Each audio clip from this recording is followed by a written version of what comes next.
Hey guys, welcome back to the Readers. I hope you are having an amazing day. Let's get right into the stories. The first one is a pro-revenge story. I work at a small tech startup that specializes in direct-to-consumer sales. My role involves managing our digital marketing budgets across various platforms. While I monitor these daily, I do deep dives into the data monthly to optimize our spending and performance. This data, combined with our sales figures, helps me create detailed inventory reports for my manager, Marcus. Our company has about 10 people, each with specialized roles. We operate on a trust-based system where everyone manages their own time. If someone drops the ball, it's immediately apparent who's responsible. With my marketing and analytics work, the results aren't always as clear-cut since sales naturally fluctuate and we work with various third-party vendors. Then there's Derek, our logistics coordinator. He's what you might call a real piece of work. He regularly starts his shifts with a couple of tall boys, which often leads to shipping mistakes, wrong addresses, mixed up orders, you name it. Sometimes you can catch a whiff of stale beer in the warehouse around lunchtime. "Man, what's that smell?" I asked one day. "Mind your own business," Derek snapped back. He considers himself superior because he does real work, while the rest of us just play with computers all day. He particularly resents my flexible schedule. "Must be nice showing up whenever you want," he'd often say with a sneer. "As long as the work gets done, yeah, it is," I'd respond. We went through periods where we barely spoke for months. Management kept him around because finding someone familiar with our specific shipping platforms would be challenging. If he left, I'd have to temporarily abandon my regular duties to handle shipping, which wouldn't be ideal given that a significant portion of our fulfillment is already handled by third parties. This past March, we had a truck delivery that required all hands on deck. I showed up to help despite being in a foul mood. During unloading, Derek started with his usual commentary. "Hey, keyboard warrior, move those boxes faster," he barked. After years of these jabs, I'd had enough. "Sorry, man, forgot my morning beer. Might need to borrow some of yours," I shot back. "What did you just say to me? You want to take this outside?" he threatened, stepping toward me.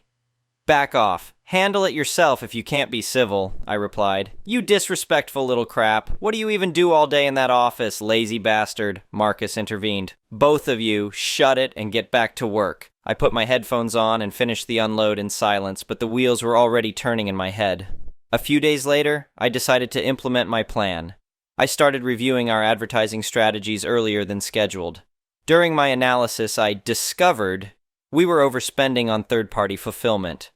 I developed a new module to drive traffic directly to our website instead of external platforms, doubling the budget and accelerating the timeline. "Marcus," I said during our weekly meeting, "I want to experiment with our ad spend. Might see some initial losses, but I think it'll pay off." "Go for it," he replied, trusting my track record. Over the next few weeks, I gradually shifted the budgets. Initially, it added about 10 extra daily orders to our usual 80, 90. Some were new business, others simply moved from third-party to in-house fulfillment. Fast forward to today, and my changes have fully taken effect. Derek now handles an additional 50, 70 orders daily by himself. Better yet, we're seeing significant savings and increased profits from in-house fulfillment. Marcus is thrilled and hinted at a possible raise. While I wait for that raise, I'm enjoying the fruits of my labor. Derek's precious downtime? Gone. His performance metrics are tied to shipping times, which affect his pay. No more beer breaks. There's simply no time. His legendary 2-hour lunches have shrunk to rushed 30-minute breaks. Half-days are ancient history. "The orders just keep coming," he complains to anyone who'll listen. But I haven't said a word. The mountain of packages in the shipping area speaks for itself. Don't call me lazy. The next one is an entitled people's story. This whole mess started last summer when I was enjoying a peaceful weekend at my fishing cabin. I inherited this little piece of heaven from my grandfather about 5 years ago. It's nothing fancy, just a simple one-bedroom cabin on 2 acres of wooded land next to a lake about an hour outside the city. The cabin's been in our family since my grandfather built it himself back in 1962. I was sitting on the deck that Saturday morning, drinking coffee and watching the sunrise over the lake when I noticed a black SUV slowly driving up my gravel driveway. 2 men in polo shirts with some kind of logo on them got out and started walking around my property, taking pictures with their phones. I set down my coffee and walked over to them. "Can I help you, gentlemen?" The taller one, a guy probably in his 50s with graying hair and wire-rimmed glasses, gave me what I can only describe as a condescending smile. "Good morning, sir. I'm Robert Matthews, president of the Lake Vista Homeowners Association, and this is our property inspector, Jim Carson. We're here to document the numerous violations on this property." I just stared at them for a moment, completely confused. I think there's been a mistake. This isn't part of any homeowners association. This is private property that's been in my family for 60 years. Matthews shook his head. I'm afraid you're mistaken. All properties in this area fall under Lake Vista Homeowners Association jurisdiction. And I must say, this structure is completely out of compliance with our regulations. The exterior paint color isn't approved, that deck isn't up to code, and don't even get me started on that shed. He gestured dismissively at my grandfather's old tool shed. Look, I don't know what you're talking about, but this property isn't part of your homeowners association. I have the deed and property records to prove it. You're trespassing right now, and I'd appreciate it if you'd leave. The property inspector Carson spoke up. Sir, we've had complaints from several Lake Vista residents about this eyesore. The board has voted to begin enforcement action. You'll be receiving formal notice of violations and fines in the mail. I was starting to get angry now. This property predates any homeowners association out here by decades. My grandfather built this cabin in 1962. Now please leave before I call the sheriff. Matthews pulled out his phone and showed me a map. This entire area falls within our jurisdiction. See? Your property is right here inside the red boundary line. I looked at his map and immediately spotted the problem. That map is wrong. My property line extends 200 feet further north than what you're showing. I'm not in your homeowners association boundary at all. Our records indicate otherwise, Matthews said firmly. You have 30 days to bring the property into compliance or face enforcement action, including possible liens and foreclosure. Get off my property now, I said, pulling out my phone to call the sheriff's office.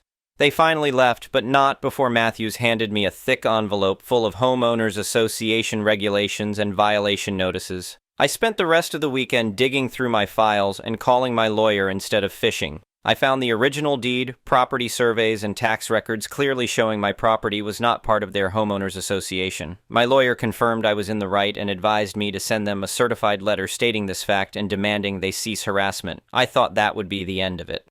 I was wrong. 2 weeks later, I drove up to the cabin for another weekend of fishing to find a crew of workers on my property with a dumpster. They were removing my grandfather's old shed and had already started scraping paint off the cabin's exterior. I slammed on my brakes and jumped out of my truck. What the hell do you think you're doing? A guy in a hard hat approached me with a clipboard. Homeowners Association enforcement action, sir. We have orders to bring this property into compliance with regulations. Like hell you do. I pulled out my phone and called both the sheriff and my lawyer while ordering the workers off my property. They actually tried to continue working until the sheriff's deputy arrived 20 minutes later. The work crew had paperwork from the Homeowners Association authorizing the improvements, but I showed the deputy my property records proving I wasn't under their jurisdiction. He made them leave, though by that point they'd already partially demolished my grandfather's shed and damaged the cabin's exterior. My lawyer immediately filed for an emergency injunction to prevent the Homeowners Association from trespassing or damaging my property further. We also filed a lawsuit against them for the damage they'd caused. That's when things got really interesting. During discovery for the lawsuit, we found out exactly what had happened. The Lake Vista Homeowners Association had been established in 1995 by a developer building luxury homes around the lake. They had deliberately drawn their boundary map to include several older properties, including my cabin, hoping to force us to either comply with their standards or sell to them.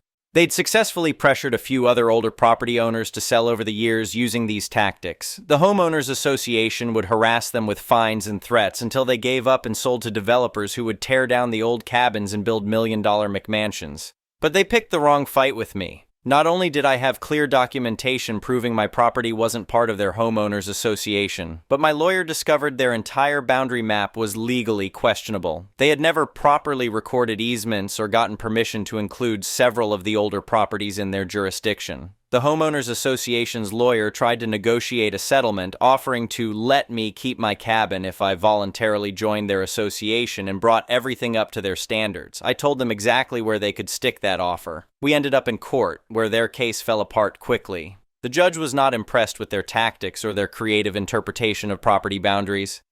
He granted our injunction and ruled firmly in our favor on all counts. But I wasn't done yet. During our investigation, we'd uncovered evidence that they'd pulled this same stunt with other property owners who hadn't been as well documented or legally prepared as I was. My lawyer helped me contact these other victims, and several of them joined our lawsuit. The Homeowners Association's insurance company finally stepped in and forced them to settle rather than risk an even bigger judgment at trial. They had to. Pay for all damages to my property and restore my grandfather's shed, cover all my legal fees. Formally acknowledge in writing that my property is not part of their homeowners association. Correct their boundary maps. Pay settlements to the other property owners they'd harassed. Post a public notice admitting their mistakes. The best part? Matthews and several board members were forced to resign over the scandal. The homeowners association's insurance rates skyrocketed, forcing them to raise dues dramatically on their actual members. Several homeowners who learned about their tactics started a movement to dissolve the homeowners association entirely. My grandfather's cabin still stands proud by the lake, looking exactly as it has for decades. The shed is rebuilt, the original paint color restored. I added a new security system and cameras just in case anyone else gets ideas about improving my property without permission. Last weekend, I was back out on my deck enjoying my morning coffee when I noticed a young couple walking along the shoreline. They stopped to admire the cabin, and I waved them over to chat. Turns out they had just bought one of the newer houses down the lake and were looking to resign from the homeowners association. "We love how your cabin looks so natural and historic," the woman said. "It's what drew us to this area in the first place. Those cookie-cutter McMansions are ruining the lake's character." I smiled and invited them up for coffee. As we sat talking on my deck, watching the sunrise over the lake just like my grandfather used to do, I couldn't help but feel satisfied. Sometimes standing your ground and fighting back against bullies is about more than just protecting yourself. It's about protecting something bigger. The homeowners association still exists, but they've learned to stay far away from my property line. My lawyer framed a copy of the judge's order, and it hangs proudly inside the cabin next to my grandfather's old fishing photos. These days, I spend my weekends at the cabin doing exactly what this property was meant for: fishing, relaxing, and enjoying the peace and quiet of the lake. Well, mostly quiet. I did install a rather loud security siren, just in case. Update. 1 year later. I didn't expect to be writing an update, but some interesting developments have occurred since my last post that I think you'll appreciate. Remember those homeowners association board members who were forced to resign? Well, it turns out our lawsuit was just the tip of the iceberg. A few months after our settlement, state investigators started looking into Lake Vista Homeowners Association's financial records. Apparently, our case had caught the attention of some homeowners who began questioning where all their dues and fines were really going. What they found was pretty shocking. Matthews, our former homeowners association president and the treasurer, had been running quite the scheme. They weren't just randomly targeting older properties, they had a deal with a local developer. Every time they managed to pressure someone into selling, they got kickbacks from the developer's profits on the new luxury homes built. I got a call from Detective Sarah Martinez from the White Collar Crimes Unit about 3 months ago. She wanted to review my documentation again as part of their investigation. During our meeting, she revealed that Matthews and his cronies had pocketed over $500,000 in illegal kickbacks over the past decade. "Your case broke it wide open," she told me. "Once we started looking at their finances, the pattern was obvious. They'd target a property, harass the owners with fines and violations, then mysteriously have a developer ready to swoop in with a lowball cash offer. The investigation led to criminal charges against Matthews and 3 other former board members for fraud and embezzlement. They're currently awaiting trial, and from what my lawyer tells me, they're looking at serious prison time. But here's where it gets even better. Remember that young couple I mentioned who stopped to admire my cabin, Tom and Sarah Mitchell? They ended up leading a revolution within the homeowners association.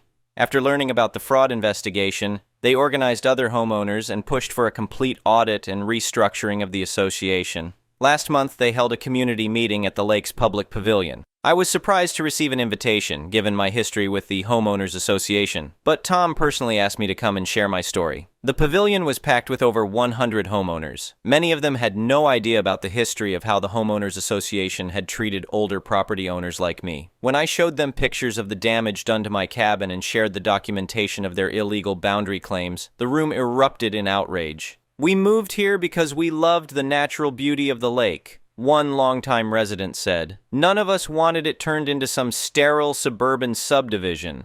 Tom and Sarah presented a proposal to completely restructure the Homeowners Association. The new bylaws would reduce Homeowners Association powers and fees significantly, eliminate most aesthetic restrictions, focus solely on maintaining shared roads and lake access, explicitly exclude all properties that predated the Homeowners Association, require a 75% homeowner vote for any major changes, install strict financial oversight measures. The vote wasn't even close. 89% supported the changes. The remaining old guard from Matthew's era tried to block it but failed miserably. The new board, led by Tom as president, took over last week. Yesterday, I received a hand-delivered letter from the new Homeowners Association board. I was prepared for another fight, but instead found a formal apology for the past harassment and an invitation to join the lake community's annual fishing derby next month. They're holding it right off my dock, hoping to restore the lake's traditional character. The letter included one other surprise. They voted to rename the community Heritage Lake instead of Lake Vista, specifically to honor the original cabins and property owners who maintained the lake's natural beauty for generations before the developers arrived. My grandfather would have gotten a kick out of all this. His little fishing cabin not only survived the McMansion invasion, but helped spark a revolution that returned the lake community to what it was always meant to be. A place where people could enjoy nature without pretense or arbitrary rules. The criminal trial for Matthews and his conspirators starts next month. My lawyer says they're trying to negotiate plea deals, but the prosecutor is pushing for maximum sentences given the scale of their fraud. I'll be there to testify if needed, but honestly, I'm more interested in getting back to fishing. Tom and Sarah stop by regularly now to chat and fish off my dock. Last weekend, they helped me restore my grandfather's old wooden boat that had been sitting in the shed for years. We're planning to use it in the fishing derby next month. The lake feels different now, more like the peaceful place I remember from childhood. The tension is gone, replaced by a genuine community spirit. Even some of the McMansion owners are starting to appreciate the rustic charm of the older cabins. A few have asked for advice on making their own homes look more natural and less artificial. As for my cabin, it's exactly as my grandfather left it. Well, except for the security cameras and that loud siren. I decided to keep those. You never know when some entitled homeowners association president might need a shocking reminder about property rights. But these days, I mostly use the cameras to watch the wildlife. Just last week, I captured amazing footage of a family of otters playing on my dock at sunrise. I sent the video to all my new neighbors. Somehow that feels like the perfect ending to this story, nature and community winning out over greed and control. Now, if you'll excuse me, the fish are biting and I've got a derby to prepare for. Grandpa's lucky fishing hat is still hanging by the door and I think it's time to put it back to use. The next one is a malicious compliances story. This just happened maybe 5 minutes ago and I think it's hilarious. I'm the facility manager for my building. Everything that happens and goes wrong is my responsibility. So I make sure everything runs smoothly. My boss had made it clear. It's my building. And I was hired to not only keep people in line but run everything. I'm not a dick, but I hold people accountable. Forcibly, but politely.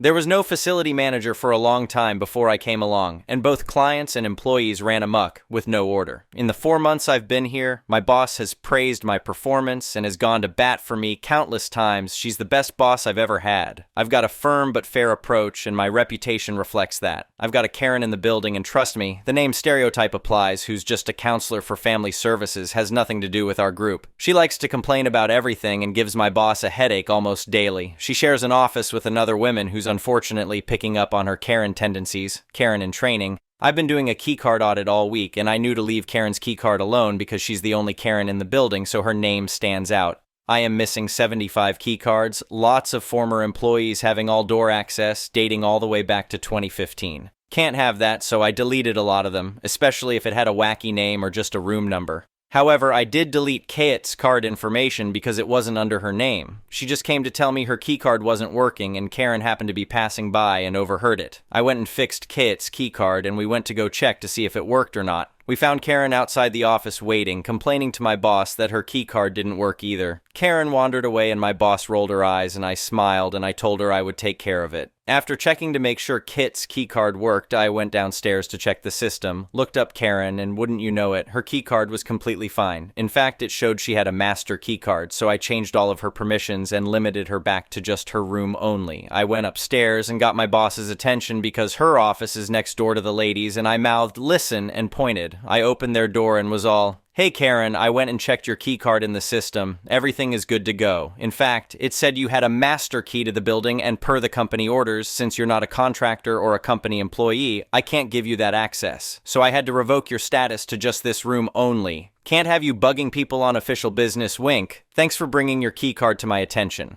She started to object that she needed the master keycard because XYZ, and I was all, "Yeah, sorry, maybe before, but I'm the facility manager and you don't need access to everything except this office, and if you do, it's outside your pay grade, so you'll have to come get me. Okay? Cool, thanks, bye."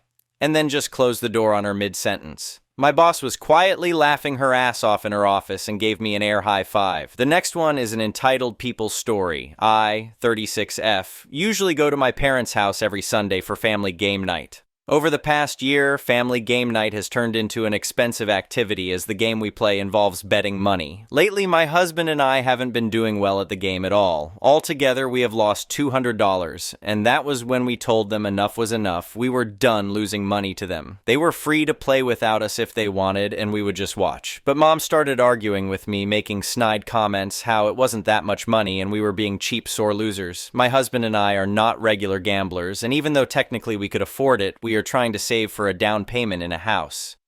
And losing $75 every week was making us feel stressed. And Christmas coming up just made us feel worse. I eventually had to talk to my dad to talk some sense into my mom since she wasn't listening to me. And my dad did talk to her about using smaller change like dimes and quarters instead of dollars. A less painful loss of money, as it were. We agreed to one more game so long as we could just small change only. My mom still pouted about not playing with dollars, so my dad gave us $50 so we could play with that and we didn't have to pay them back. So we played a game, and it was kinda better, but my mom was still being huffy about playing with small change. But when we did play with dollars because of the money my dad gave us, my mom would shake her head saying it was wrong to bet the money just given to us. I don't know what is wrong with her. I don't know how she can't understand that not everyone is comfortable gambling and losing money every week. After that, we told them outright we were done playing for money altogether if they wanted us to play with them to pick a different game. Everyone eventually agreed to play Monopoly, but Mommy Dearest announced it like she doing it out of some big favor to us. So condescending, family game night is becoming a big headache no matter what we do. Thank you for watching. I would really appreciate it if you could like the video and subscribe to our channel if you haven't already. We'll see you again tomorrow.